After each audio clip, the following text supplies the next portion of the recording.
Well, that's dead. Thank you, Mr. Superintendent. Thank you. Ladies and gentlemen, welcome to the April 7th meeting of the Bossier Parish School Board Transportation Committee. The purpose of this meeting today is to allow our Director of Transportation, Colonel Dave Haddon, the opportunity to share with us a lot of good information about what's going on with our Department of Transportation, and also bring us up to date on the status of our fleet and our staff that operates that fleet. Yes, sir. So without further ado, Colonel Haddon, welcome. All right. The floor is yours, sir. Thank you, Mr. Bullard and board members. Mr. Bullard, you had 4 discussion items. I've got 12 slides. Did you want me to just roll through the slides? They cover all 4 topics. We are very flexible, sir. Good. So you go as you deem most appropriate, as long as we hit on each one of those areas of interest. Yes, sir. Thank you. Is Stewart back there? Are you ready? Hit me with that next slide, please, sir. These are the particular items that Mr. Bullard wanted to make sure that I hit. I included 2 pictures this time for you folks. The first picture on the bottom right is a Halton High School school bus from the 1920-21 school year. The school board that year decided that they would pay schoolboys $60 a month to drive a bus. If you were an adult, you got $75. The board said if you don't have 10 students, you can't have a route. If you got more than 20, you get $2 a head. So look at where we've come from. On the back of that bus, you can see 2 boys standing on the back. You've got them crammed into the front. They're crammed all over. So it's a good thing they didn't have telephones, because I'm sure parents would have complained about that.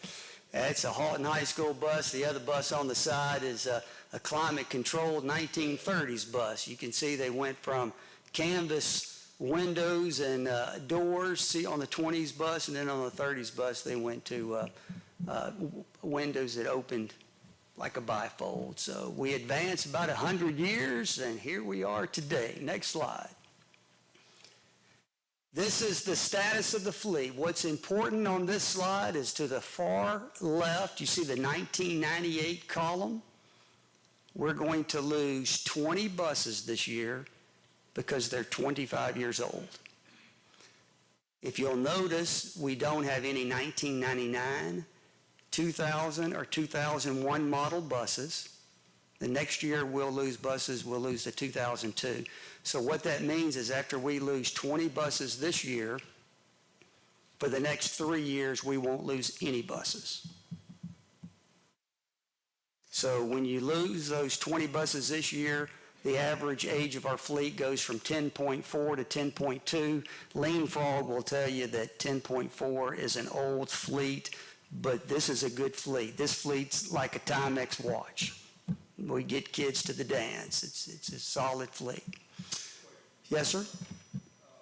Even though we would go 3 years without required replacement, did I understand in a prior conversation that there will be additional fleet purchases during those years, so that we're spacing it out?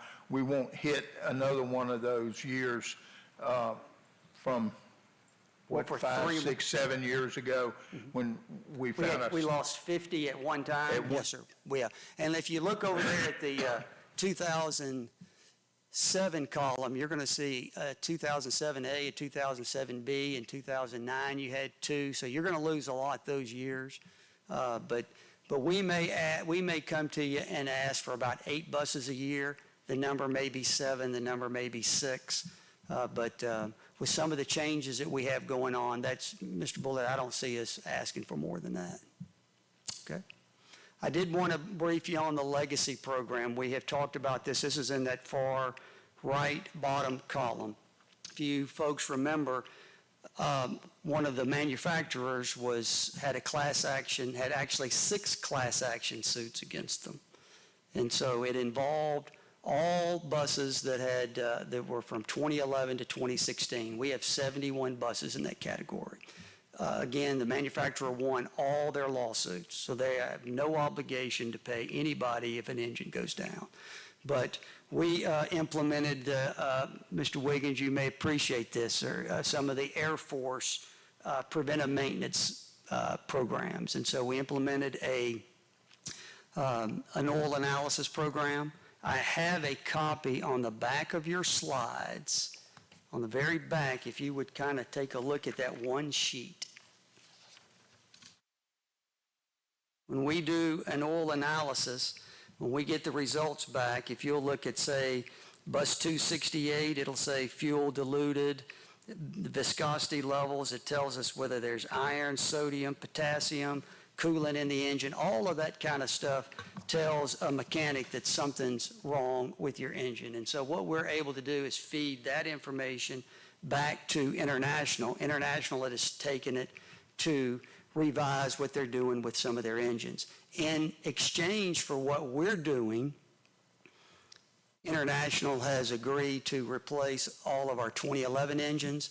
Now they're looking at our 2012 engines. We have an engine from the 2013 year group that's suspect, and so they're replacing those. And so we are the only school district in America that has a preventive maintenance program like this that International is taking and has implemented a legacy program. So I'm proud of our mechanics for what they're doing, and for our local vendor who's helping us with these engines.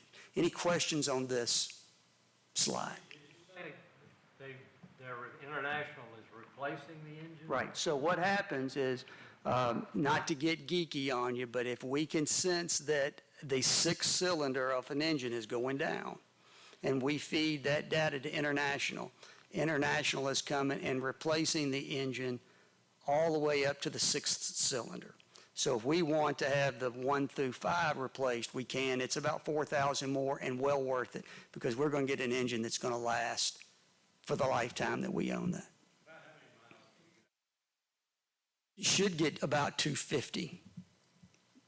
These aren't going to get 250. Okay? Any other questions? Yes, sir. You say they won't get 250. Are you referring to the original equipment or to the?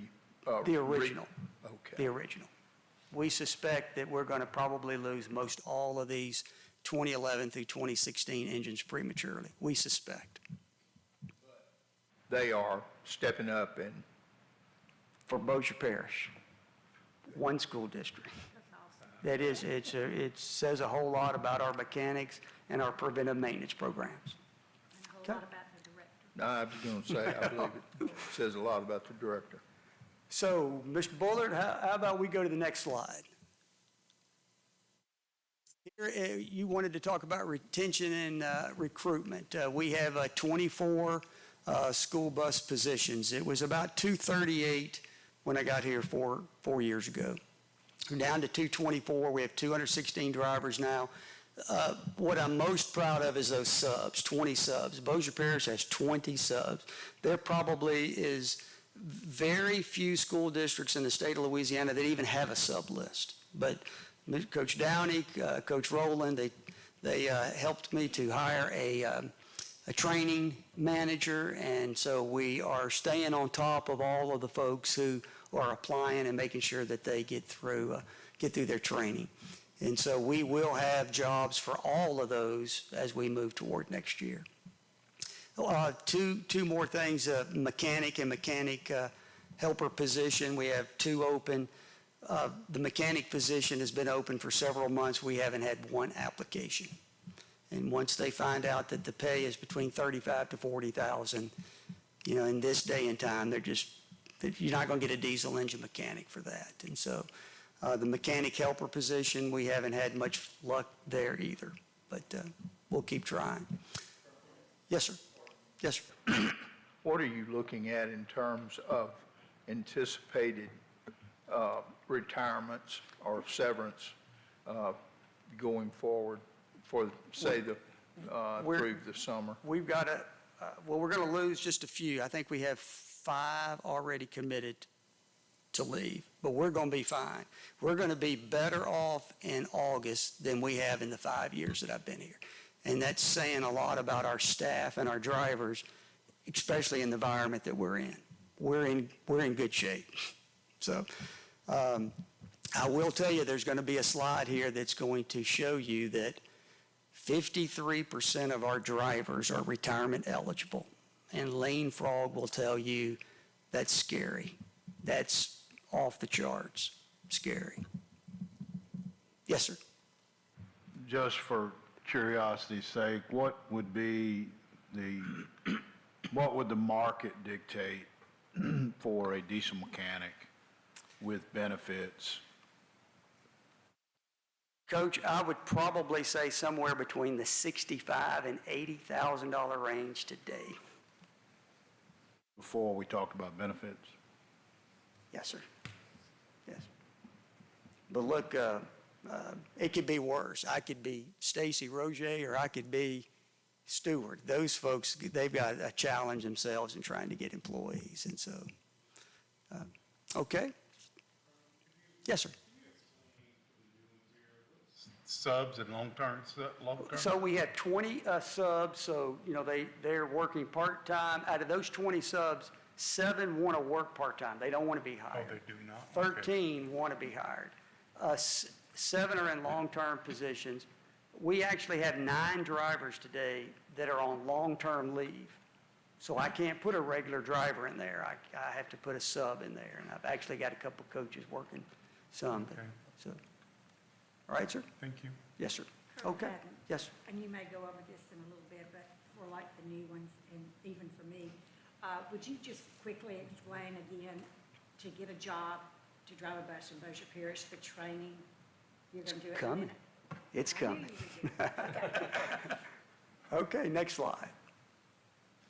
So here are some of our successes. Miss Sonia has been absolutely terrific. We actually probably get more applicants from her reaching out on social media than we get anything else. But we also have we're hiring cards.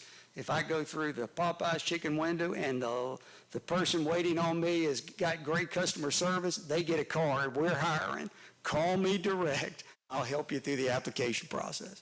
Our drivers actually hand those out as well.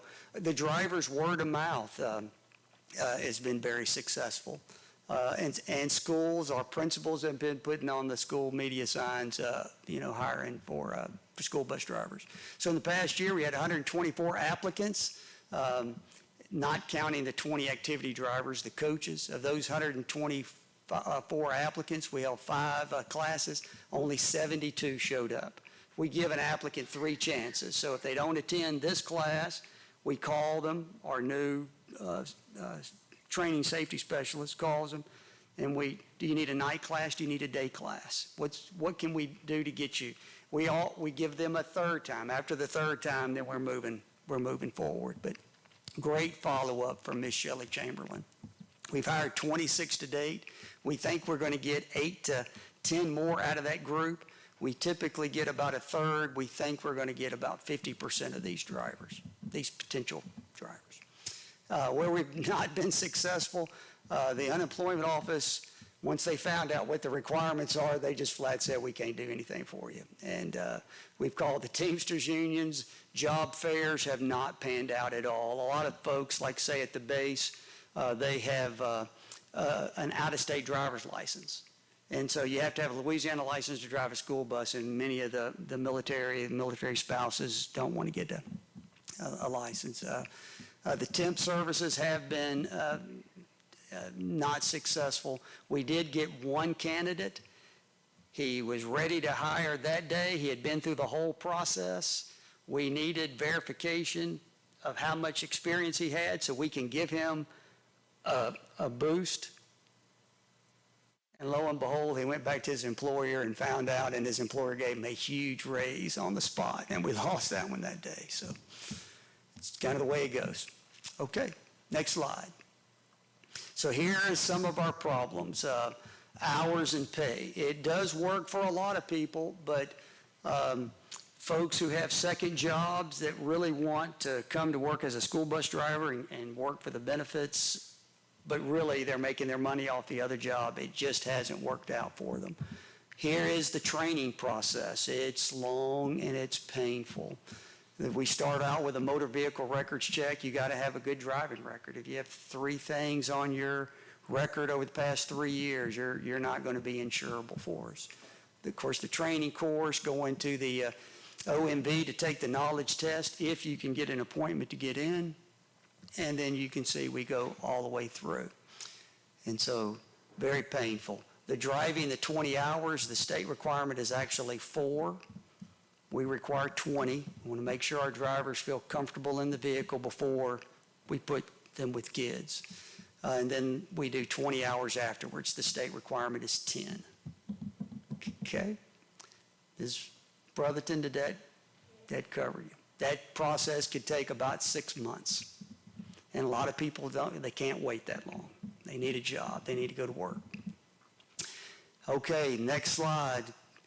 Here's something that Bossier Parish Schools is way out in front, and I feel for other districts that weren't prepared for this. President Obama signed the MAP 21 Act in July 2012, and every year it kept getting kicked down the road. And 10 years later, it's never going to happen. And last November, they said they were going to implement it February 7th, and very few people thought that it would. We were way ahead, already prepared. On February 7th, they implemented this act, and there is no waivers to get around it. So basically what happens is you have, a district has to register as a training center. We can train students to get a CDL. You go through that other long process, and then you can get on the bus and you train behind the wheel. The Federal Motor Carrier says, here's a list of training requirements in the classroom and on the bus. You have to do that. So Bossier Parish is registered. We're all good. Most school districts didn't do it. And so now when you go to test, when the tester puts it in, if your name doesn't show up in the National Registry, you cannot get a CDL. We are getting hammered from Coca-Cola, Amazon, FedEx, everybody, daycare centers. Everybody said, what is this act? You know, how are we going to get drivers trained? We got a call yesterday from Lincoln. Lincoln Parish had a driver that went to Ouachita and got trained. They're now ready to go test. They're not in the national database because Ouachita trained them in the class but didn't train them on the bus. Lincoln Parish trained them on the bus. Lincoln Parish is not in the national registry. They can't. Rapides is calling me asking if we can send people down to train them. I can help you and send people down to help you for the class, but who's going to train you on the bus? So we knew this was coming. It's a problem for a lot of districts. It is not a problem for Bossier Parish. We're good. We're rocking and rolling. Parishes? We can. We've already trained some folks from Jackson Parish. I can train them. The problem is who's going to train that driver on the bus? You remember the 4 hours where I said 20 hours? Who's going to train them? They got to come here. They'd have to be trained on our bus. They're not our employee. You know, is our insurance going to allow some other parish's people to drive our bus and our students? And so I don't know what the answer is. Quite frankly, I don't care because we're good and we're moving on. So, all right, retention, we talked about the 53%. You know, the retirement system says if you're 60 years old and now you've got 5 years, so you worked to 65, you're eligible for retirement. And so that's where a lot of the 53% is coming from. We've gotten a couple of railroad guys that retired at 60. They needed that gap of insurance till they got to 65. So again, Lean Frog, when they have the opportunity to brief you, they're going to say that's a red flag. Yes, sir. If you drive a bus for 5 years? So remember, there's 3 different, were you hired before 2010, were you hired after 2015, they're all different categories. There's actually 3 different categories. So today's category is if you're 62 years old and you have 5 years of service, you're eligible for retirement. So if you were hired between 2010 and 2015, if you were 60, 60, you have to have 5 years. One group is 62, and then the older group. Yes, sir? You're going to draw 12.5%. You're going to draw, What I'm thinking, that was. you're going to draw 12.5%. You'll vet, the old rule of thumb was 10 years to vest. Yes, sir. But now, it's 5 years. 5 years. And 62. Yeah. So there's the 10 years, there's a 5 and 60, and then there's a 5 and 62. So there's 3 different groups. And so we get a lot of people over 60 that come in. And so when Lane Frog says that's scary, really, that's a lot of the folks that we're getting. And I'm okay with that. If they want to work, I'm all for it. They definitely have better bus management skills than some of the ones that are in their 30s. Yeah, it's a significant difference. And maybe part of that has to do with patience as well. Okay, next slide. Route modifications and consolidations. And so let's see, Mr. Dean, we're going to start with you. If you can look at Plain Dealing, you guys have 8 buses, you have 8 routes. That's a ratio of 1. They can only service that school.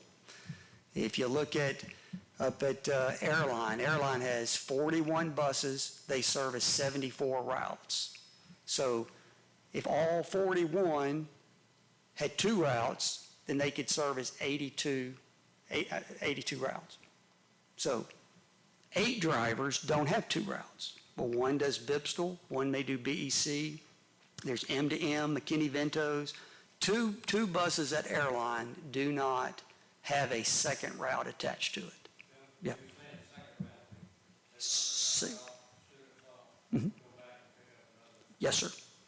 Yeah. So 2 at Airline do not. But what we do with those 2 is that if a driver that services Kingston, Legacy, WT, or Apollo is not available, then we can use these 2 to go run the elementary kids. We may have to consolidate at the high school, but at least we're getting kids picked up. Okay. So, Mr. Wiggins, if you'll take a look here at Bossier, you have 12 buses servicing 23 routes. So you have 1 bus that doesn't have 2 routes, and that's the Bipstal bus. Other than that, everybody has 2. So Lane Frog is going to come and tell you, we got a problem in one area, and the problem is in the Halton area. We have 59 buses, 53 buses have 1 route, and 6 buses have 2. And in order to sustain drivers, Halton is growing so fast that we're not going to be able to keep up hiring the drivers that we need, and we need to make a slight adjustment. And so Ms. Brotherton, we're going to go over that with you in just a minute. Yes, sir. We've talked about this briefly. So would it be accurate to say that the challenge with Halton and trying to achieve a 2-tiered system is the length of the routes and the rural nature of some of those routes that don't lend themselves to being able to run that second route? Coach, when you have your high school and your middle school on the eastern side of the district, those buses just can't get to Bellevue Road, to the base, and get back. It's impossible. Not only that, we'll talk about it in a second, there's some major choke points. That McKinley and 157 at 3227, I think that's what it is, Ms. Brotherton, I hope. Did I get that right? I'm close enough? You know, the choke points there are such that I'm concerned how are we going to get these buses out and turn. And so we've had to adjust some bell times, and we'll see what happens. Coach, did I answer that for you, sir?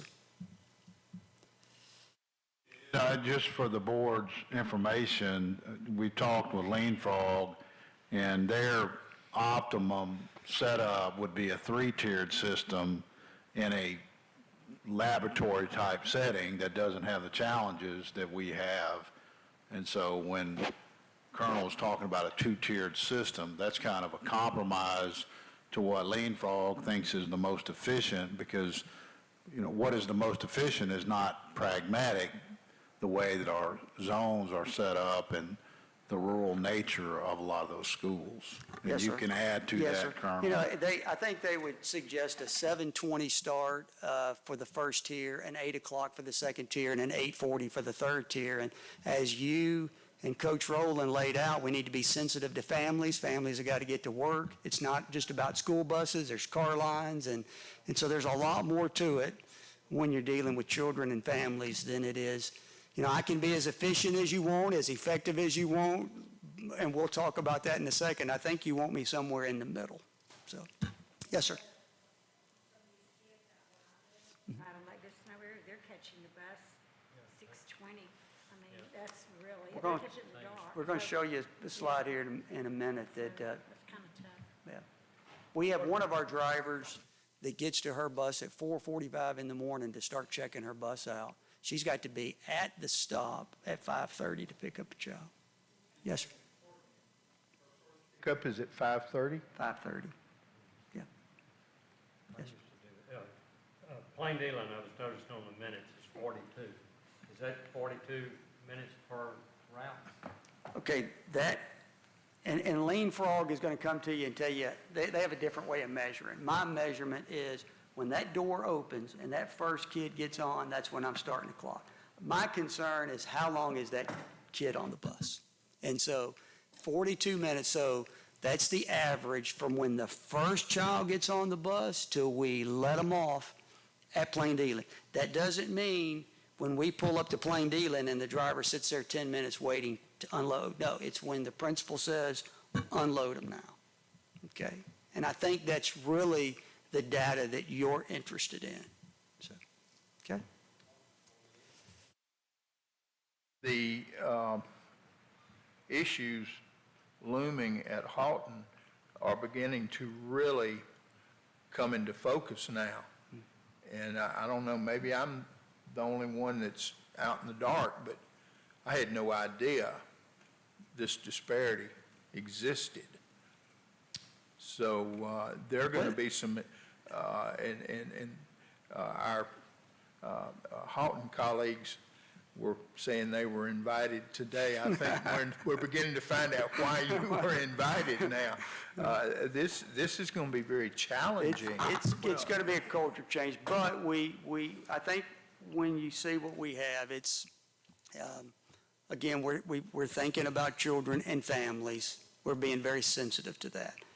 It is going to be a little bit of a culture change, but look, Mr. Bullard, if you go to where Coach Jap Gallette's place is, there's 40 houses coming in behind him. There's 78 on Pin Oak. They're extending Tuscany. They've got some, all the 150, you know, even in, you know, I think you may be aware I'm on the Bossier Parish MPC, and we are approving building all the way out to the Houghton MPC. Houghton had to actually create an MPC. The growth coming out there is incredible. The numbers, I think Dr. McCormick's mobile home park is doubling in size. And so we've got a little plan to address some short-term needs at Houghton and you know, try to stay ahead of what's coming. Okay? Yes, sir. I know in Texas used to, if you live within outside of a mile, I think, you didn't have to pick them up or something. We have a 1 mile walk zone. Okay, thank That's a state requirement. Some districts have a 2 mile, but the state mandates at least 1. But do we go ahead and pick those up within that mile? It depends upon the situation. Let me give you an example. In the Houghton area, is it Tuscany Villa? Which Yeah. is one in the back? Yeah. Tuscany Villa. You can't go through Tuscany Crossing to get to Tuscany Villa. The only way that you'd be able to do that is to go out on the highway, walk down the highway, and then down a road with no shoulders on the side. You'd be walking in the ditch. And so in that case, we provide it. It's within 1 mile. And we get calls all the time. Why do you provide transportation for this child? It's within a mile and not this one. It really depends upon the situation. It's a Okay. safety concern. Yes, sir. Yes, sir. Colonel, excuse me. Yes, sir. I know you're going to probably get to it relating to the route reduction. I want to hear something about that when you get to it. Yes, sir. I think it may be coming on the next slide. Okay. I think. Yeah. Nope, it'll be the slide right after that. That's fine. But I do want to point this out to you. This is just some of our McKinney-Vento Mdm routes. I want you to kind of see what our drivers are going through. So bus 124 services Benton High. Its first pickup is at 5:10 in the morning. We pick that child up in North Caddo Parish. We bring the child to Central Park, and we do some transfers at Central Park. That route continues on. At 6:15, that route is starting a regular Benton High route. It's running its Benton High route with some McKinney-Vento students on it, and it drops off at Benton High School at 7:05. It waits until 7:18, and it transfers those McKinney-Vento children over to another bus, and that child gets to school at about 8:05. Picking up those students over at the regional airport. Yes, sir. We have one. Yes, sir. So that's how far you're going. We're going As all well as into North Caddo, Caddo. Yes, sir. bringing them all the way back. Even into parts of South Caddo. Now, I probably should know, but why are we doing it? It's a homeless program. It's federal mandated. We don't have any choice. You know, we have some buses. We have a bus that starts out by Bistineau that brings high school and middle school kids to Taylortown. We have a Parkway bus that has Elm Grove Elementary and Elm Grove students on it that starts in Bossier, goes down into Red River, comes back into Bossier because that's the only way to get the child, goes back into Red River, comes up to Taylortown, meets this other Bistineau bus. Parkway students get on one bus, Elm Grove students get on the other, they go. And when they're done, the elementary kids that are on that bus head back down to Elm Grove Elementary. Are you running the bus over there? All the way over there. Wouldn't it be simpler to run a van or something? They don't allow us to put the children in vans. But why can't they go to a Caddo school? If they started in Bossier Parish Okay, that's it. and they become homeless, you've got to go get them. Wow, that poor child. And the sad part about it is, some of these McKinney-Vento folks have been in the McKinney-Vento program for several years, and I can't do anything about it. 8. Mhm. So again, these, we won't belabor it, but some of these kids can be on the bus a long, long time. Okay, all right. Pre-K, yes, sir, pre-K on up. And my hat's off to these drivers because they are literally like the children's parents. And you got to be very sympathetic with them and mother nature to nurture. Okay, next slide. And I think this is going to take care of you, Mr. Wiggins. So what we plan to do is to eliminate 8 buses from the Halton area. 13 drivers in the Halton area will pick up a second route. And so military terms, we drew a CEP, a circular error probable. If you were in this circle, me and one of my staff members were on buses driving practice routes. In that CEP area, we can turn 2 routes. And so we were able to eliminate 8. There were 13 drivers in that area.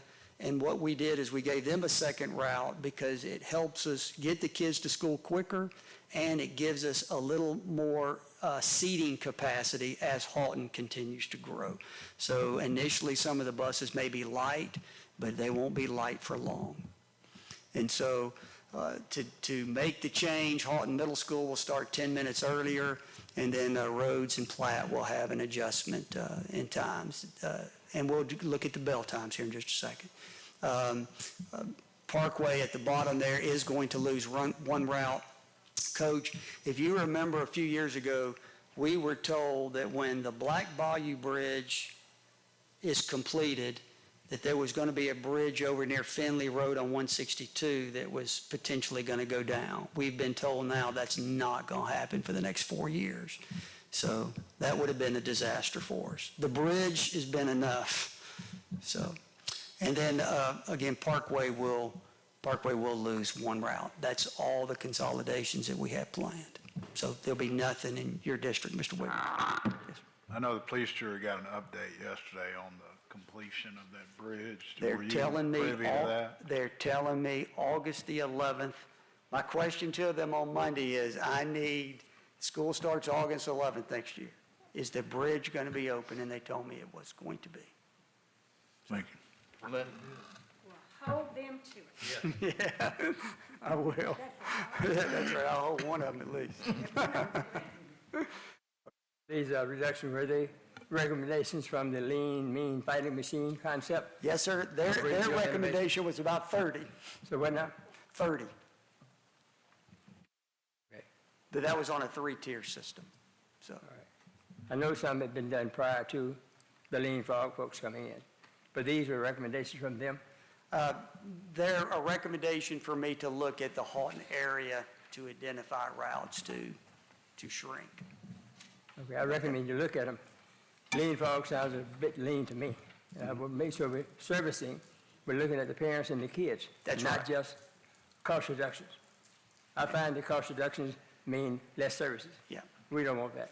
But the problem, and I understand what they're saying, we have started the last 3 years with vacant routes. We didn't even have enough drivers to even run the routes. And so our challenge on day one is, how am I going to get a kid to school? There is nobody to take that position. And thank goodness we had the coaches, 2 at Benton, up to 6 at Airline that stepped forward, 1 at Meadowview, 1 at Cope. We have an ROTC instructor at Bossier. Without them, we wouldn't have made it. So, okay. Don't have certain things that we can't do it, but the inconvenience somebody for sake of a buck, that's my concern. You're right, and we're going to talk about that in Okay, just a thank second. Okay, next slide. So, Ms. Brotherton, I wanted to point out the bell times to you. So TL Rhodes is 8:05, Platt 8:10. There is going to be a little bit of a culture change. TL Rhodes has had one way that they process buses in for years and years and years. It's going to have to change just a little bit. Choke points we talked about in the Houghton area is a concern. Are we going to be able to turn those buses? And again, Coach Downey's direction was, we've got to be sensitive to families and the workforce as they try to get children to school. It's about students, it's about schools, it's about our families, it's about our bus drivers, and then everything else is after that. Okay, next slide. The Propane Performance. I've been pleased with them. Operating quieter, they're clean, they're cost efficient. I'm gonna throw you a curveball in just a second though, Mr. Bullard, it's coming, so get ready. You asked for fuel. How is it doing, I think, fuel comparison? And so, I don't know if you know if my mother's full-blooded Sicilian. There's 2 things I can do. I can sniff out a nickel and I can cook some books. I gave you what you wanted on this slide, but I'm not sure that I'm really being as transparent as I need to be. The diesel fleet is averaging 6.7 miles to the gallon. The propane is 3.7. But I'm taking a propane bus that's 2 years old and compare it against a diesel fleet that's 1 to 25 years old. So that's not comparing apples to apples. So what I did is I went and I looked at the 2020 Bluebirds and found that they're getting 8.25 miles per gallon. But then that's not right, because most of those buses are in the Halton area doing highway miles, and the propane buses are in the city doing city miles. So that's not a fair comparison. And so then I looked at a couple of Bluebird buses that are in the city, and they're getting 7.75 miles. And then I'd not taken into consideration that the propane gets rebates. So far, not this year, but every year it's extended. So it's really hard to kind of compare. But I would tell you, I am pleased with what I see so far. And you and I discussed this. What prompted several of my questions and concerns regarding our propane buses stem from a conversation I had with a bus representative at the Louisiana School Board Convention a few weeks ago. And the gentleman pulled me aside, and he was not down-talking anybody or anything. He said, I think you need to be aware of it because I know you got a bunch of those buses, and explained about some potential issues with the engines and potential lack of replacement parts for repairs.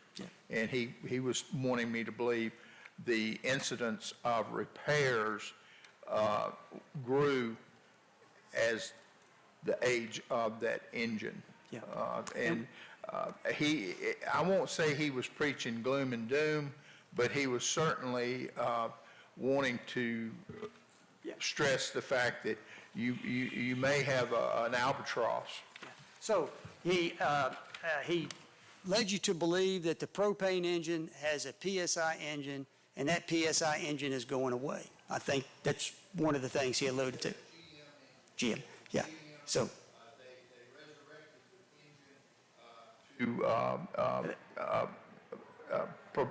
for these propane buses, and now they've shut it down because they were having some I would tell you problems. he's half right.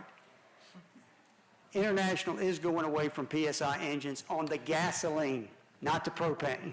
So he got his facts wrong. He also forgot to tell you that his own bus is changing engines.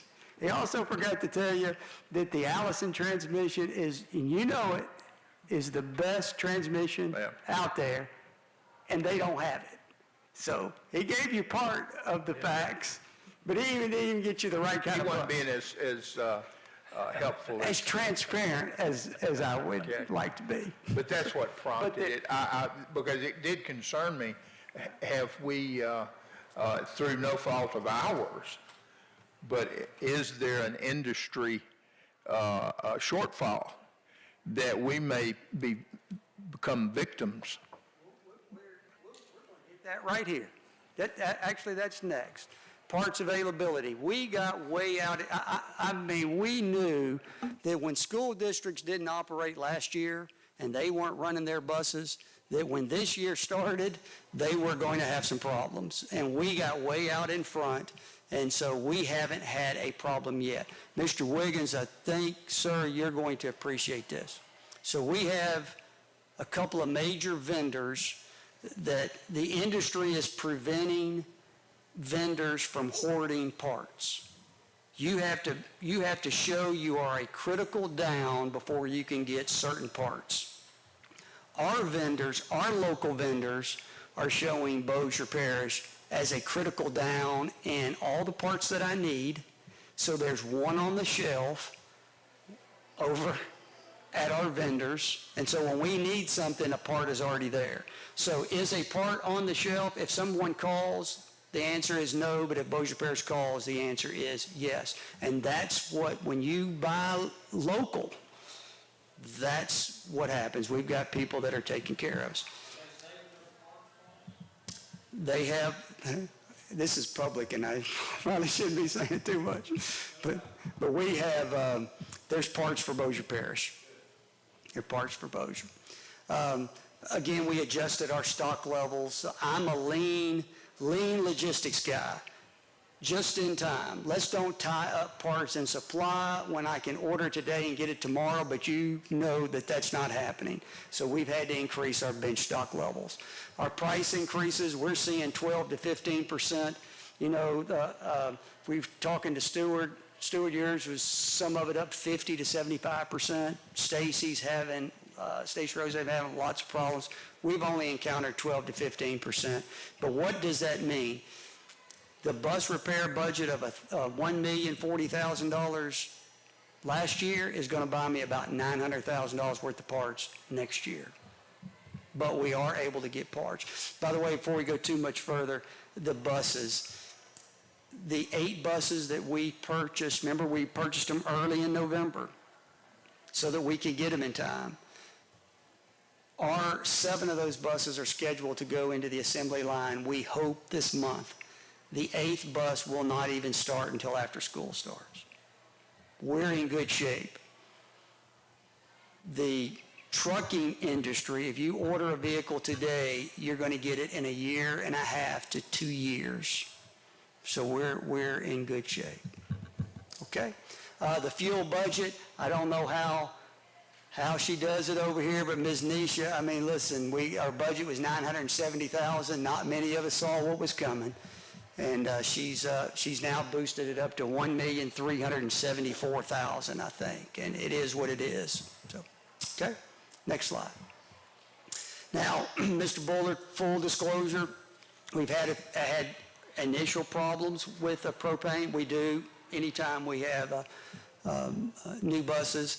The first problem we had was a suspect lot of fuel pumps. They've changed the 5 fuel pumps. It caused the bus to stall, okay?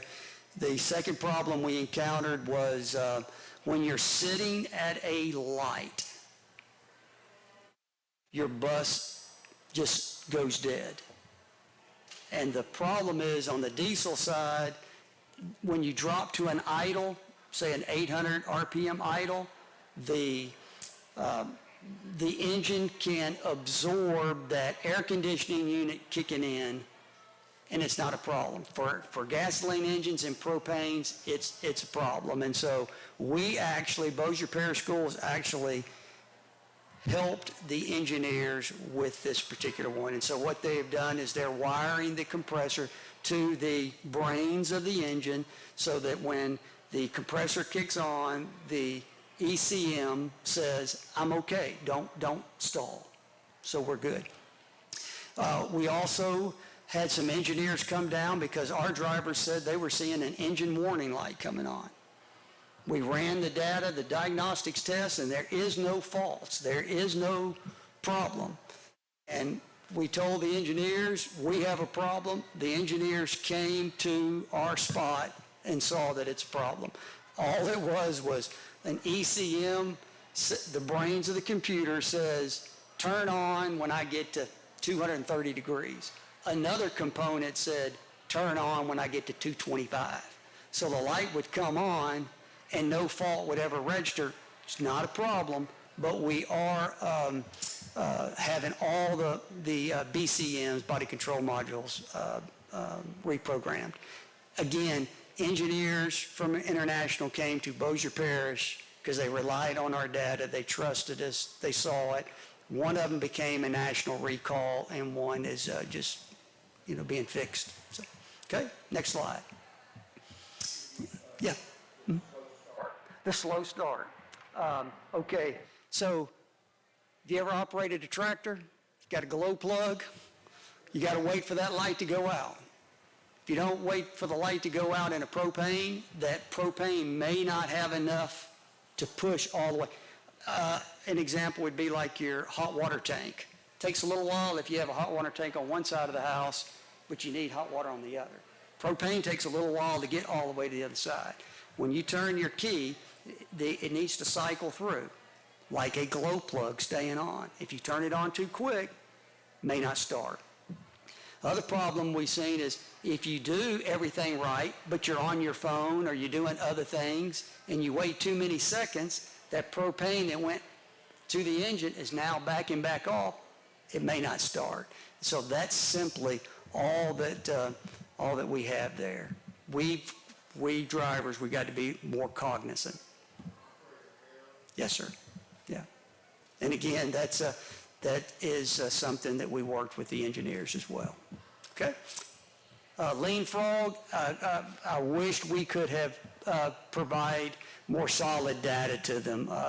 They weren't able to look at all 224 routes. I just didn't have all the data that they needed, and we operate off of a manual system, and so they did the best they could with the data that they had. Again, like Coach said, they operate off of pristine conditions. The theory, it's theory. This is the way things should be. I would tell you that theory doesn't understand traffic patterns. They don't understand, as I was just with the city engineers and the parish engineers, when you shut down traffic at Viking Drive, I-220 in that area because you're doing some construction work. And then you also want to shut down Viking Drive near Home Depot. How does 38 buses get out of Airline? It's difficult. And so the Lean Frog sometimes doesn't always understand that. And they're up front with you, and they'll tell you that. But they do offer a lot of good suggestions. Here's what I would tell you. Every school district in America needs to go through one of these. You need to have your eyes opened every once in a while. And so we are taking their input.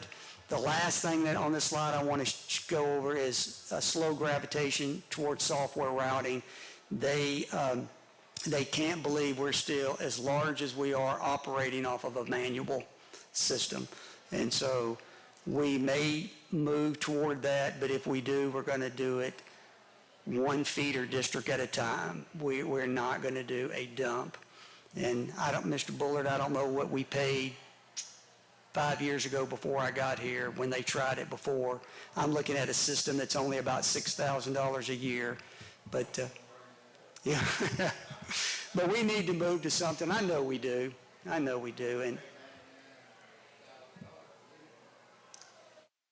looking at something that's about 6,000. And so, yes. Miss, was it? It was. Yeah. And we'll, again, if we do this, and obviously we'll come to you first, we'll probably implement it starting with like a Bossier district and learn to do it right before we expand. Maybe a plain dealing's a better one to start off with. So, okay. Bus for 10, 11 years. And I know there's lots of problems, but you and your staff have done an amazing job with keeping up. I'm very pleased. Here recently, one of the things that I like is when I ask them to do something and they can't find something, they know, don't come back and say, I couldn't. There's an answer out there somewhere. You just got to keep trying. So I'm very pleased with the entire staff. We found out something on Ms. Lori Adcock in SPED. I think we're going to get 187,000 or 200,000, something like that, in Medicaid money. We're still having districts call us saying, how did you guys crack the code on getting this Medicaid money for transportation? And so Lori has done a fabulous job. This will be the third or fourth year in a row that we've gotten our checks. Yes, sir. Page that you did a presentation on, you referenced purchasing buses for the next 3 to 5 years. So my question is, are you committing to 2027 yourself? The runway is getting short.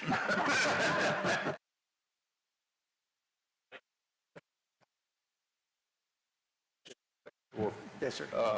the information that you've provided, and to second what's already been said, y'all are doing a great down there.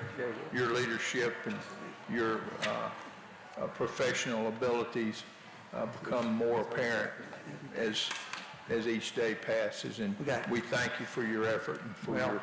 You know, we've got good buses, and the reason we got good buses is we got a group up here that supports us, and that's one thing that Lean Frog will tell you. Wow, you've got a lot of top cover, And I appreciate you folks.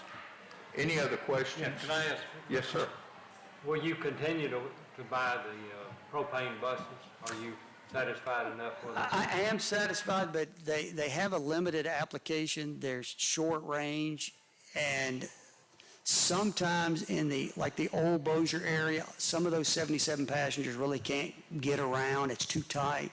So I'm not opposed to it. I'm not opposed to looking at whatever's best for the parish. Yeah, but we need 77 passengers in the Bossier area. Those kids need to get air conditioned, and they need to get comfortable. They don't need to be overloaded down there. Okay? Anything else, sir? Thank you, sir. Thank Any you. member of the committee have any comment? Hearing none, we'll stand adjourned. Thank you. All right.